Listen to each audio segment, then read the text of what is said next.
I want you to become a full-time housewife. And I followed his wish. However, my husband soon started yelling at me, and my mother-in-law began making snide comments every day.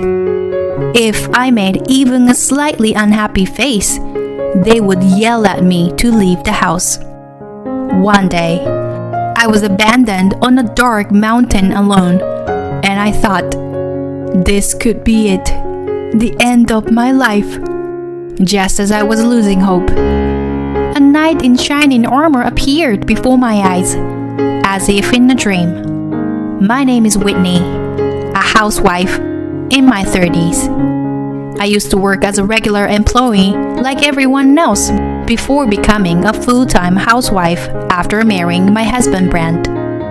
We used to split the household chores while working together, but one day he told me he wanted me to become a full-time housewife. I don't want to do housework at all. Whitney, will you become a full-time housewife? I will earn enough for both of us. With those words from my husband, I resigned from my job. My husband had no experience living alone, and it took him time to learn how to do laundry, cleaning, and cooking.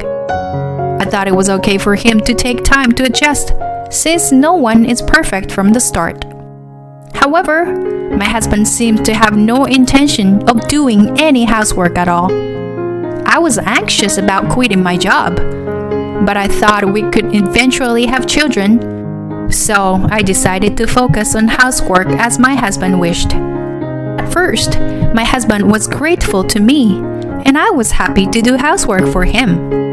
However, lately, I've just been sitting in a chair taking breaks, and my husband has been getting angry at me. Hey, why don't you do some housework? Haven't you finished washing the dishes yet? And the room is still messy.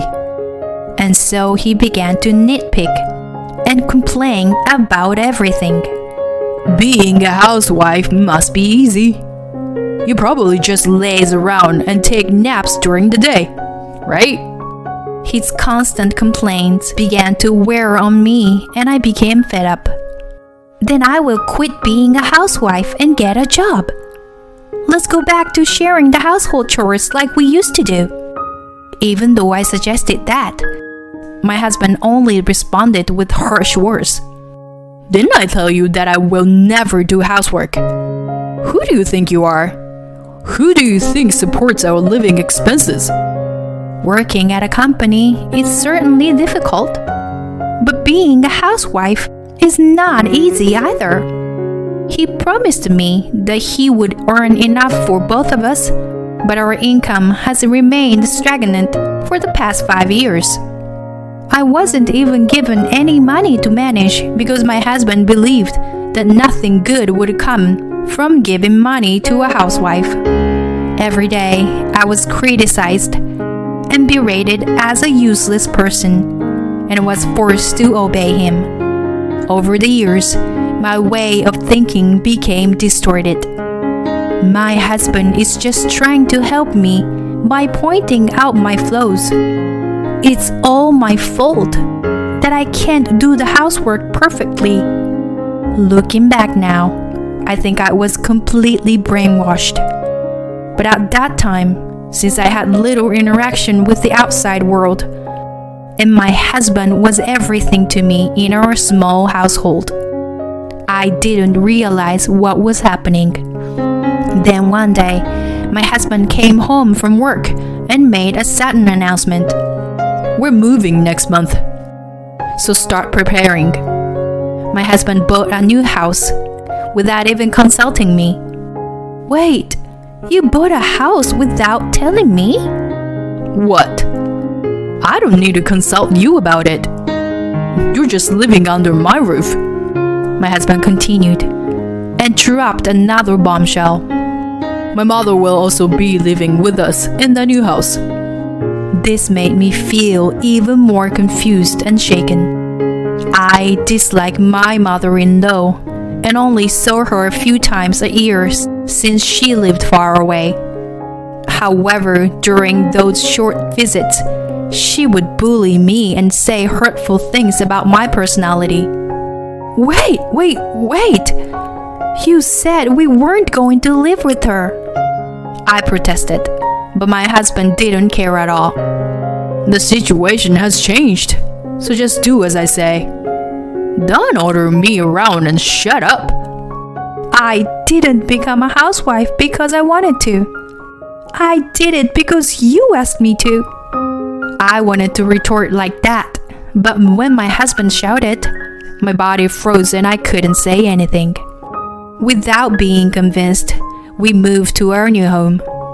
My mother-in-law had already arrived before us. As soon as she saw me, my mother-in-law started making obvious sarcastic comments to me. Oh, hi, Whitney. You're still as gloomy as ever. My husband didn't reprimand his mother, but instead said to me, Mom and I are going out to eat, so stay here and unpack our stuff. And don't use the heating until we come back. As instructed, I unpacked desperately while shivering in the cold. Life from then on was hell. My mother-in-law made me do household chores by giving me various instructions and then making me do them all over again every time. And when my husband came home, she would report to him with a pack of lies about how I neglected the household chores and how hard she was working.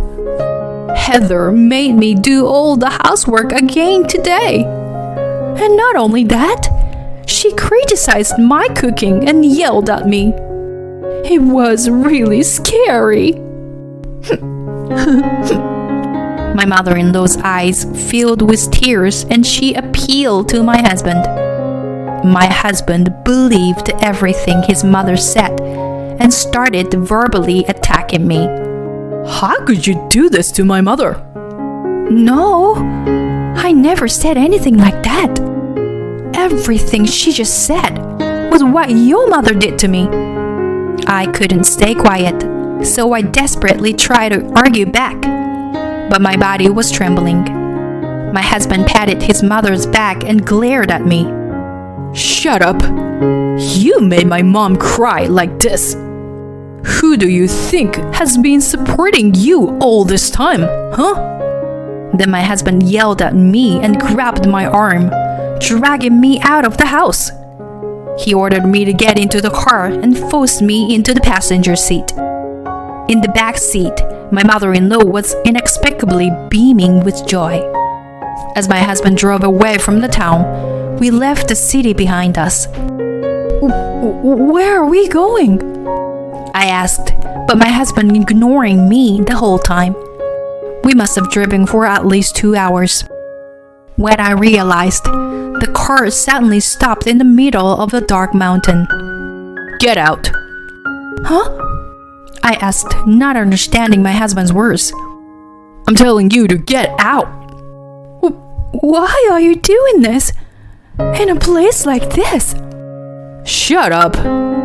If you can't obey me and my mother, then get out. Don't you ever come back. Are you leaving me stranded here? No. I desperately held onto my seatbelt, but my husband forcefully threw me out of the car. Wait!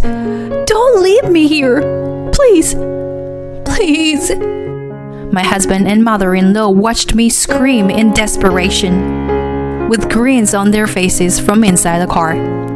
Then they drove away and left me stranded on a pitch-black mountain road with no street lights. I was shaking with fear, with no phone on me. I desperately made my way down the mountain, determined to find someone to help me. Despite my efforts, I kept falling and eventually I became unable to move. My lips trembled and I went numb in my limbs. As I felt completely hopeless, I saw a car's headlights in the distance. The car stopped for a while, probably observing my situation, and then a man got out of the car. Hey, are you okay? What happened? Why are you dressed like that in this place? And you're covered in blood. As I looked down, I realized that I was barefoot and still wearing my apron. I explained my situation to the man while fighting back tears of relief from finally encountering someone. Then the man put the suit jacket he was wearing over my shoulders. I'll take you home. Don't worry. But should we go to the hospital first? Though I felt sorry, I decided to have him drop me off at my parents' house in a neighboring town. I felt like he was a godsend at that moment, as I never would have gotten into a stranger's car under normal circumstances. When my parents saw me in my current state, they were shocked and cried as I explained my situation. They repeatedly thanked the man who brought me home and planned to thank him properly later. Exhausted both physically and mentally, I couldn't bring myself to contact my husband and my mother-in-law and ended up staying with my parents. My father helped me find a lawyer for the divorce proceedings. However, just as I was about to take action myself, my husband and mother-in-law barged into my parents' house. Heather, I know you were there. Come out. The lawyer contacted me. I'll never allow a divorce. I could hear my husband's yelling from outside the house. He was kicking the front door and twisting the doorknob with all his might. My father said he would handle it, but I felt like I had to do what I had to do. I asked my father to call the police if something happened and opened the front door. My mother-in-law and husband started berating me, telling me to apologize and calling me a bad wife. I couldn't make any sense of what they were saying. Why should I apologize? Finally, I felt like I had woken up from my husband's brainwashing. My life is mine. I won't let them control me anymore. I gathered my courage and started talking. There's no way I'm apologizing. You're the ones who left me in the middle of a pitch black mountain and treated me like a garbage by telling me never to come back. I just did what you wanted, didn't I? Now, please go away. They probably didn't expect me to talk back, but they were taken aback by my rebellious attitude. However, they soon turned red and started yelling.